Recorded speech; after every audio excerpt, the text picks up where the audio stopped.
la façon avec laquelle toute cette information autour du rôle naturel des cellules souches dans le corps, l'impact que tout ça a sur les maladies est quand même fascinant.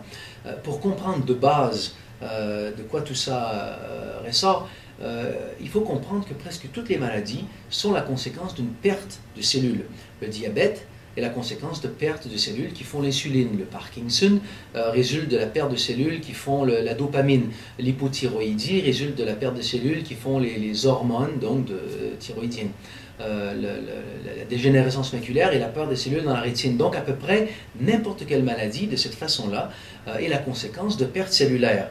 Quand on comprend que ce sont les cellules souches de la moelle osseuse qui vont remplacer les cellules qui ont été perdues comme ça au jour le jour, effectivement, ça ouvre une porte fascinante sur des méthodes comme ça pour non seulement renverser certaines maladies, mais aussi les prévenir.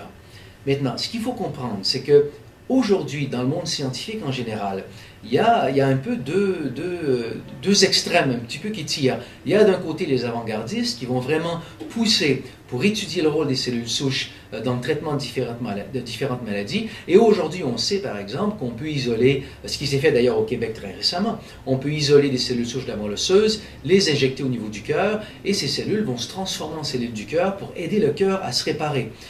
On a fait la même chose au niveau du diabète, on a fait la même chose au niveau de problèmes au niveau du cerveau. Ce sont des pratiques maintenant qui se font à plusieurs endroits dans le monde et les résultats sont fascinants. D'un autre côté, il faut garder à l'esprit que si on se positionne du point de vue plus conservateur de la science, ce sont des études qui se sont faites ou des cas qui sont isolés.